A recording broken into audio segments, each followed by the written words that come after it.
আসসালামু আলাইকুম এভরিওয়ান, সবাই কেমন আছেন? আমি আছি আলহামদুলিল্লাহ ভালো। তো সবাইকে ঈদ মোবারক। তো আমি আজকে ঈদের দিনের ব্লগটা আপনাদের সঙ্গে শেয়ার করতেছি। সকালবেলা থেকে শুরু করেছিলাম। তো এই যে সকালবেলা আমি চলে আসছি বিভিন্ন রকম রান্নাবান্না করার জন্য। একেবারে সহজভাবেই রান্না করেছিলাম, অনেক কিছুই মোটামুটি।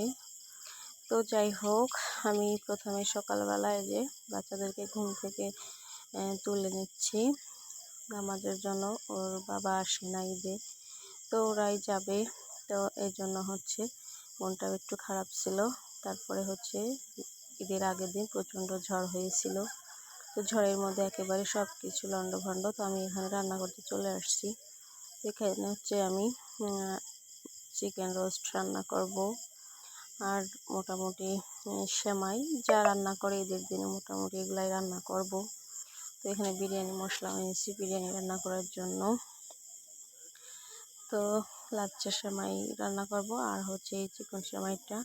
তো আমি এখানে গরুর দুধ নিয়েছি, আর হচ্ছে এখন এই যে দুধ মানে খিচুড়ি রান্না করব। তো এখন প্রথমে চুলায় আমি মুগ ডালটা একটু ভেজে নিচ্ছি হালকা করে, তাহলে সুন্দর একটা ফ্লেভার আসে। তো ডালটা একটু ভেজে না নিলে কাঁচা একটা গন্ধ থাকে, এই জন্য মুগ ডালটা সবসময় হচ্ছে ভেজে রান্না করা যায়। তো এবারের ঈদটা ছিল একটু ভিন্ন রকম। প্রিয়জনদেরকে ছেড়ে একা একা বাচ্চাদের সঙ্গে নিয়ে ঈদ করলাম। তো বোনটা আসে নাই, ও ঢাকাতেই। তারপরে ওর বাবাও আসে নাই, তারও ছুটি হয়নি। এসব নিয়ে একটু মনটা একটু খারাপই ছিল। তারপরেও বাচ্চাদের দিকে তাকিয়ে রান্না বান্না করতে হয়, খেতে হয়। তো সেক্ষেত্রেই হচ্ছে এগুলা করা। তো এখন হচ্ছে আমি ডালটা ভেজে নিয়ে এখন পানি গরম করে নিচ্ছি। আর এখন 2 রকমের ডাল দিয়ে চালটা দিয়ে আমি সুন্দর করে ক্লিন করে নেব।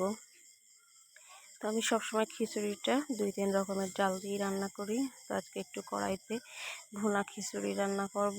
তো এখন হচ্ছে কড়াইটা গরম করে দিয়ে দিলাম পরিমাণ মতো সয়াবিন তেল।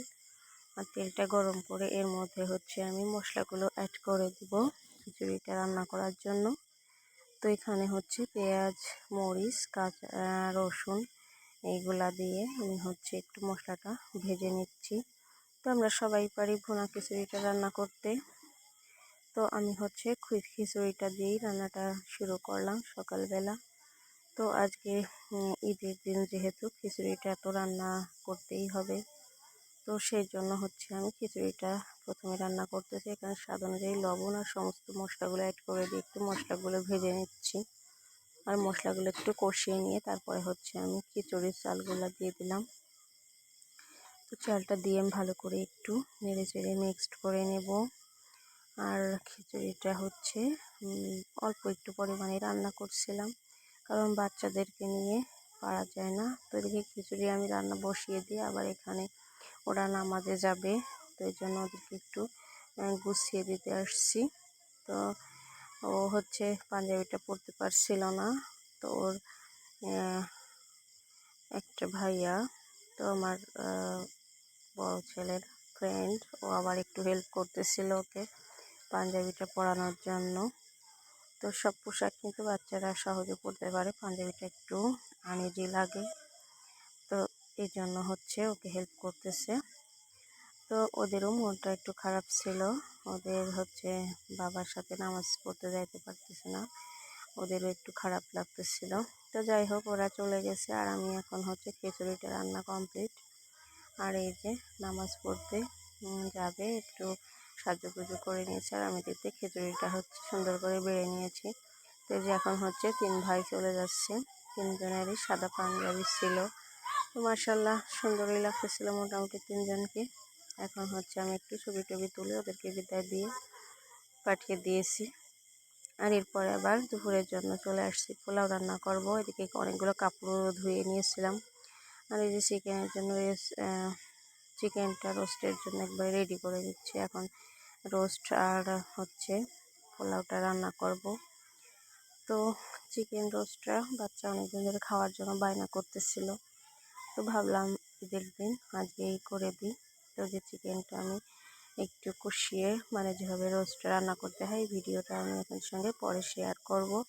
তো আমার রোস্টটাও দেখুন কতটা সুন্দর লোভনীয় হয়েছিল, একেবারে ঘরোয়া মশলায় আমি এটা করেছিলাম। আর এই যে কোরবানির মাংস আমরা তো কোরবানি দেইনি, তো যা এখান থেকে দিয়েছিল যেটুকু মোটামুটি ওগুলো এখন হচ্ছে আমি রান্না করব। তো যাই হোক, সবাই তো আর কোরবানি দিতে পারে না, এটারই মন খারাপ করার কিছু নাই।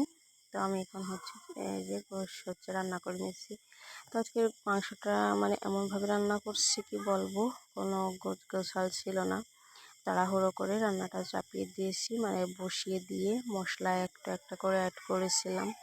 তারপরেও কোরবানির দিনে যে মাংসটা রান্না করা হয় এটা কিন্তু একটা অন্যরকম একটা স্বাদ থাকে। আর এই স্বাদটা অন্যদিন আপনি যতভাবে ভালো করেই রান্না করেন এই স্বাদটা কিন্তু আপনি পাবেন না, এটা মিক্স করতেই হবে। তো আমি একটু বেশি পরিমাণে রান্না করে রেখে দেব। আর একটু খিচুড়ি হচ্ছে নিয়েছি, মাংসটা কষানো হয়েছে, তো এই জন্য ভাবলাম সারাদিনে খাওয়া হয়নি, তো দুপুরবেলা একটু খিচুড়ি আর মাংস দিয়ে এখন হচ্ছে আমি খেয়ে নিব। তো এই জিনিসটা কিন্তু খিচুড়ি আর গরু মাংসটা ঈদের দিন এটা কিন্তু সবাই খুব পছন্দ করে। তো আমার মাংসটা রান্না হয়ে গেছে, আমি আবার বাচ্চাদের জন্য একটু আলু দিয়ে দিচ্ছিলাম শেষের দিকে। তো বিফটা আমি সুন্দর করে রান্না করে নিয়ে এসেছিলাম, ঝোলটাও একেবারে ঘন হয়েছিল, দেখেই বুঝতে পারতেছেন। তো যাই হোক, মাশাআল্লাহ সব কিছু ঠিকঠাক মতোই হয়েছিল। তো এখানে হচ্ছে আমি আরও কিছুটা মাংস রান্না করে নিয়েছিলাম। তো হচ্ছে আজকের এই সহজ রান্না বান্না আমি একে একে সমস্ত ভিডিওগুলো শেয়ার করব। তো যারা আমার ভিডিওটিও দেখা শুরু করেছিলেন হয়তো বা লাইক দেননি, তো এই শেষের দিকে এসে রিকোয়েস্ট করব সবাই একটু লাইক দিয়ে ভিডিওটা দেখবেন। আর এখানে দেখুন আমার হচ্ছে এই মাংসটাও কিন্তু সুন্দরভাবে রান্না হয়ে গিয়েছিল। তো আমার এই সহজ রেসিপিগুলো যদি আপনাদের ভালো লাগে, প্রথমবার যদি কেউ দেখেন তাহলে আমার চ্যানেলটা সাবস্ক্রাইব করে বেল আইকনটি বাজিয়ে সবসময় জন্য সঙ্গেই থাকবেন। সবাইকে অনেক ধন্যবাদ। আসসালামু আলাইকুম, আল্লাহ হাফেজ, ঈদ মোবারক।